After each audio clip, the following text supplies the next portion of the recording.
is the beginning of my presentation, and I'm going to talk about the steps to purchase a machine tool. I have been involved in many machine tool purchases, and I have also purchased machine tools because we are a builder and you need to have machine tools to build machines. And it's a complex process. There are many, many aspects that need to be considered when you are looking at a piece of capital equipment. And this presentation is going to kind of walk through the steps that I use with some ideas and concepts. Everybody's got their way of doing it, but it is a process. So my presentation is going to give a little bit of history about machine tools. I would like to talk about the global world machine tool market to give you an understanding of how machine tool builders look at the supply. The next will be 7 steps to making a commitment to purchase, and then a couple of comments on what my opinion is of what tomorrow machine tools are going to look like and what their capabilities are going to be. So let's start with a little bit of history. And in the early days, the 1800s, the first milling machine was designed and built in the United States. Prior to that, the Brits didn't allow Americans to buy machine tools or build their own machine tools. They had to buy them because they were war machines. But what's interesting about these is these were belt drive machines. And in order to power this, you had to go to a location that had a drive shaft. Initially, these drive shafts were water driven, and eventually they were driven by steam engines, and then eventually by gas engines. But this kind of centralized in the 19th century manufacturing. People kind of lived around there so they could get to work, had special processes to run. Then the independent electric motors came along, and these motors allowed individuals to develop skills to become skilled, very skilled machinists, people that could work with a group of machines and make just about anything. A couple of years after I was born, MIT came up with NC, financed by the US government. We used to actually look at part programs and feed a tape back in my day. And that was the generation that kind of spawned us into where we are today. So why did everybody go through all of this? It's quite simple. It's all about generating revenue.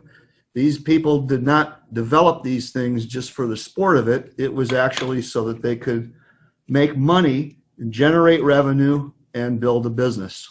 So today we have so many choices. It's significantly more complex than it used to be to buy machine tools. You have 5-axis grinding machines, special gantries, mill turns, EDM, the list goes on and on. Additive is the big buzzword today in the industry, specialized grinders.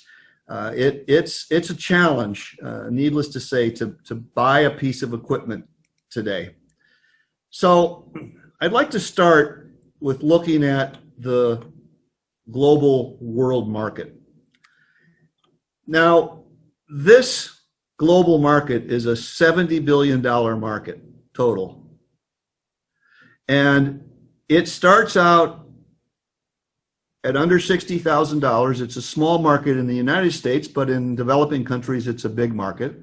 The entry-level CNCs are typically in this range, and they typically have a design life of 15,000 hours. So what does design life mean? It means that when you're designing a machine tool, the components that go into it are designed for a number of tool changes or a number of motion control issues for a period of time, and then it wears out. You can replace the parts, but much like a car, there comes a time in life when you need to replace the car because it's cheaper to buy something new than to continue to put parts into it. This is the large standard in the United States right now. This is the global standard. These are lots and lots of machine tools that are out there in this environment, typically 40,000 hours of design time. When you start to get to larger special application machines, these machines typically are designed for a longer life cycle.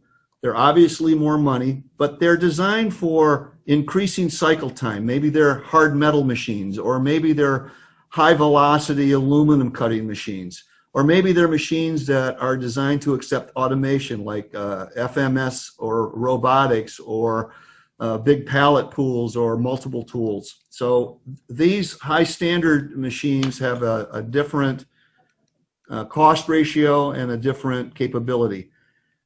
At the top of the market, and top doesn't mean specifically the best in the world, what the top of the market is, it's a small market. It's about a $500 million market. It really, it really is based on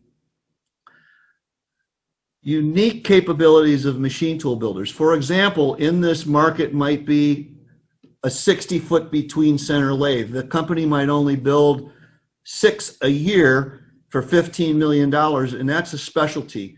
Precision is another very unique specialty, very high accuracy, true position in the cube. Or unique machine tools that typically might have a 10-meter turning table on it with turning and milling capabilities for very large capacity. So when you are buying machine tools, one of the things you really want to look at is, where am I in this triangle? Because if you're down in this area, you're looking at price delivery. A bunch of machines are available. A bunch of people are building them. When you look up in this area, it becomes a little bit more complex to be able to decide what is the appropriate thing to purchase. Next is the U.S. market. So this starts in '97 and goes up till now. All the builders look at it, and I've targeted a couple of things in here that kind of specify what crushes markets and brings market back to life. So this is, the war. This is Lehman crisis. This is our event that we're running in today. But here's what's interesting about this. Most machine tool buyers are buying here and getting deliveries here. I see this over and over again. And this position in the marketplace, you're going to pay more. You're also going to be in a situation where the builders are resource limited because they're really, really busy. The smart buyers buy here because they're able to take advantage of the crushed market and get a better deal, but they also get better support from the builders. I know it's tough to buy in a down market, but if you have capital and you can do it, that's the best time to do it.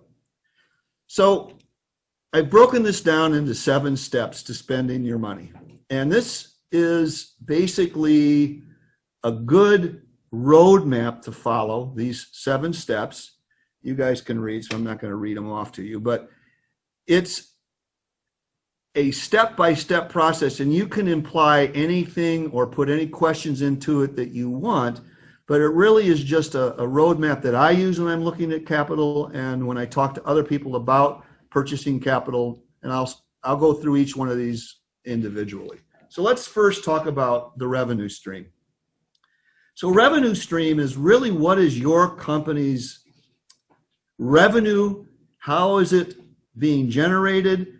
And where is the best margins and where are the worst margins? In other words, you might be a specialty house that can deliver a injection mold die in a week. You might be a very high precision shop that makes $35,000 parts. You might be a company that makes rollers for rolling bearings. They're worth about 1/10 of a penny each, but you're making thousands of them per hour. You really need to analyze what your core competencies are and what your part values are in terms of revenue.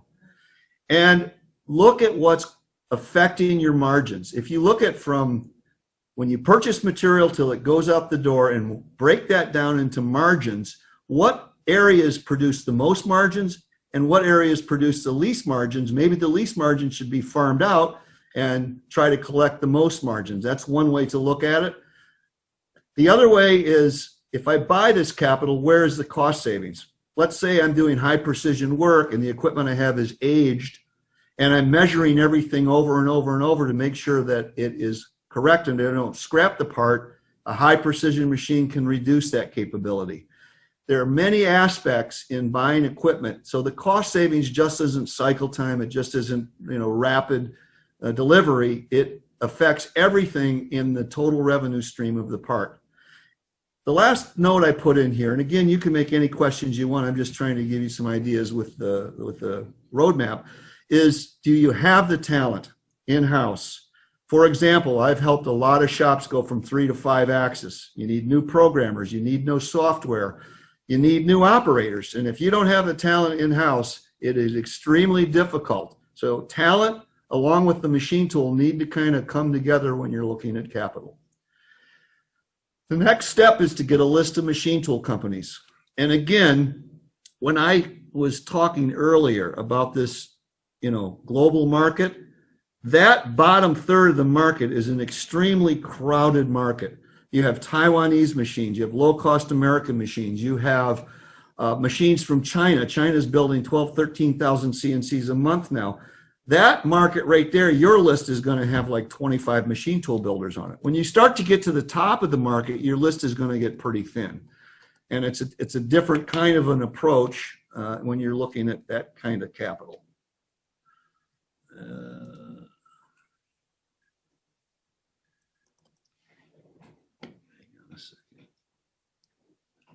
So next is, does the capital fit the part value? Again, inexpensive capital reduces, the cost. So if you have an inexpensive part, inexpensive capital, expensive part, but not the part singular value, but the total part value. Next is fixturing and tooling. Does it fit in the machine? These are obvious parts. Is it capable of holding tolerances? What's the design life of the machine? If you're going into core competency where something's going to run for a long period of time, you're definitely going to want to have a product that's going to last 75,000 hours, as I showed. How financially stable is the machine tool supplier? This is a good question, because in today's world, you want to make sure they're going to be around. I have many companies ask me for our books to see how financially stable we are. So now you've got this list. Now you want to boil it down to at least 3 finalists and make some decisions on that. The good question to make sure that your list is in the ballpark is to ask the supplier, who is the competitors? Who do you consider your competitors, Mr. Supplier? What's the weakness in the machine tool? Machine tools all have weaknesses. They're designed for very specific capabilities. So a machine tool that's designed for heavy metal, which is slow like a dump truck, is not a machine tool that's designed for high speed, high acceleration, deceleration. And so the weakness of a high-speed machine is it's not tough and rigid, and the weakness of a hard metal machine is it's not fast and agile. So what's the weakness? What's the advantage? How is it going to be supported? What kind of documentation do you have? What are the part life cycles on the machine? What's that mean? Well, let's say you have a tool changer and you design your tool changer for 2 million tool changes. Well, the hydraulic system that's driving the swing arm should be able to cycle at least 2 million times or more. Costs more than something that cycles only 50,000 times, but that's a part life cycle. And what will you do if you don't meet the objectives of the purchase? Good question to ask. Now you've got your 3 finalists. Obviously, you're going to want to go visit. And this is something that I always try to take. The builders and suppliers are going to try to take you to successful. Ask to go to unsuccessful installations. Trust me, I've had them. Everybody in the industry has had them. What's an unsuccessful installation? Well, I'm so busy I don't have enough resources to meet everything that you want, Mr. Customer, from a timeline. I told you this. I'm sorry I supplied you that. The machine's a lemon. I hate to say it, but machine tools, sometimes they just don't work very well. I've had to replace machine tools in that. And if you talk to people that have both successful and unsuccessful installations, you'll get a very, very clear picture of your supplier and what it is that they're trying to accomplish in terms of their position in the market. Of course, you want to know what things are going to cost, what kind of performance guarantees. But most important, even at the last 3 finalists, I always like to know who I'm going to negotiate this particular deal with. And the reason is there's a unfortunate situation when you're selling large capital items is that what I thought I bought, I didn't get, and now I have a sour taste in my mouth. The reason is that when you start to negotiate, the product and service needs to equal the seller's desire to sell it. And there are three types of people. There are analysts, there are accommodators, and they're assertive. Most likely, if you're negotiating for the purchase, you're one of these three. This comes out of a book by a guy named Chris Voss, who was a FBI negotiator. Great book. It's called Never Split the Difference if you want to really dig into this. But if you're one of those three people and the person you're negotiating with is somebody else, you have two different styles of negotiation. If you understand your counterpart style and your style, you have better communication, and it reduces the chance of not getting what you expect, both the seller and the buyer. Now that you've kind of zoned down to the three, and you may have preference to one of the three, before you go to the final stage, now's the time to bring in the peripheral suppliers. Don't wait till after you purchase the machine. I see this time and time again. You might buy an HSK 125 spindle and come to realize it's 26 weeks before you're going to have tool holders. Coolant people, fixtures, work holding, automation. So bring in everybody that's going to be associated with this machine so that you have a good handle on what you need in terms of options and all of the peripheral stuff that goes around it. So now you're going to choose a finalist. I have learned that the best way to do this is bring in all the team members at your facility that are going to be affected by this purchase. Put together an evaluation form with all of the things and grade it. It does two things. Number one, it gets everybody listening to everybody else, because maintenance has a different perspective than the guys that are programming it, than the guys that are operating it, that the guys that need to wire it and plumb it. So everybody involved in the purchase, it helps get everybody on board with why people think the way they are. And out of that, most likely, the number one candidate will come out. And then you want to do the interview, the negotiation, to take the top three down to one. I have been in closings where I'm in one room with my team and two other builders are in two other rooms, and the negotiator goes around between the three rooms going through the evaluation form and making sure that it's all on the same page. Great way to do it. So let the seller know that it's the last interview so that they bring in all of the pieces to the puzzle to help solve it. Now, before you place the order, ask these kinds of questions. These are questions that are important because after the capital has been spent and installed and starts to generate revenue, all of these deal with what I call the leaky bucket. The leaky bucket is it's full of water, but it keeps leaking, and what it's leaking is money. So if you don't get the machine on time, if you have tolerance issues, if you have uptime problems, the machine's not running all the time, if you have tolerance geometrical issues, what happens if you crash the machine? Who's going to pay for it? How quick can we recover? What are the related costs? Are your service rates stable over time? Break everything out and ask the supplier for the list and get a good, clear picture, because revenue minus cost is what your profit profile is. And when you're investing money, you really are doing it to A, make revenue, and B, make a profit. So tomorrow's machine tools. What's going on in tomorrow's machine tools? It's all about connectivity and it's all about 4.0 concepts. But here's the tough part. What is available today in the market was designed 5 and 10 years ago or more. And if you're looking for these today, you need to wait another 5 or 10 years. People are working on it. Trust me, we are working on it. And I talk with all the builders because a lot of them are my customers. We're all working on it. but it takes time. And what it's going to do is generate a bunch of new questions. And I just came up with a couple just to kind of stimulate your gray matter a little bit. But, you know, how are you going to update your CNC hardware and software if the 4.0 concepts become shop-wide and you need to do some upgrading? Because it's not that easy to do, and it's also, in the old days, you would even now replace controllers because it's cheaper to replace the controller than it is to buy a new machine. Maybe that's the outfit, but I think the future is going to be a lot different than that. I think that the hardware will be updated.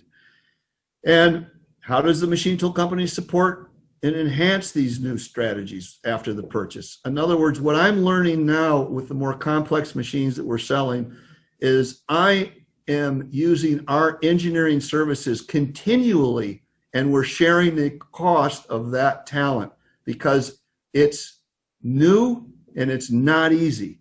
And it takes time for the industry to absorb new technology and learn how to use it so we get a population of the next generation that are capable of using these enhanced technologies to make complex components. And how do we keep this stuff running? How do we have connectivity without having to send somebody on an airplane to go see? How do we train? So these are the kinds of questions that are going to come up, I think, in the near future. And I think that the cost profiles are going to change. So let's do a little quick review here. This generated centralized manufacturing. Skilled machinists came in next. When I started, CNC just started to work. I can remember as a new salesman, I would call on these skilled machinists and they'd say, I ain't gonna punch no tape. I can make a part faster than you can. Well, that may be the case, but it might take me, for you to make 4 parts, it might take me that long to punch the tape. But once the tape was done, guess what happened? That thing would run and run and run and you couldn't win. So we went from here to productivity that had never been seen before in the industry. And today, we're combining automation. We are leaning out the manufacturing process to take cost out of component handling. And that's a big plus for additional revenue generation. As in all my presentations, I like to recommend books. I'm a book reader. Simon Winchester actually lives in the town next to me. When he was writing this book, we talked about the James Webb telescope that's in there. This is a great book. It's called The Perfectionist. It's the history of precision, starts out in the early 1700s and takes us up to present day. Really, really good history of what precision is all about and the impact that it's had on our industry. So what's the future? Well, I talked about data-driven, smart tools. Let's talk data-driven. I've run a couple of shops and machine tool shops, and here's the beauty of a machine tool shop. When you have a problem and you put everybody in the room, all their personalities come in with you. What a blast. And you go at it trying to solve a problem. If you have really good data, the data speaks for itself and the personalities stay outside of the room and you can get things done quicker. That's what's coming. We aren't there yet. We're getting step by step closer, but that's what's coming. Data-driven smart tools that will elevate our manufacturing capabilities. The human being will always be part of it. Our nature, our human nature is to make things. We've been chipping stone to make spears in the beginning, and look what we're doing today. It's not going to change. It is what it is. The human being loves to make stuff. So with that, I'm going to kind of button up. I'm going to throw 3 projects up here that were kind of cool. This is a forging for the rotor hub for the 53K Sikorsky helicopter. If any of you have flown on a 777 and looked at GE90s, these are the fan blades that sit. It's carbon fiber, leading, trailing edge tie component. This is the James Webb. These are the mirrors that were made for the James Webb. And this is actually going to be launched in October of next year, put in a 1,000,000-mile orbit. It will collect data to take a picture of the Big Bang of the universe with the slowest, oldest light. Very, very cool project. So with that,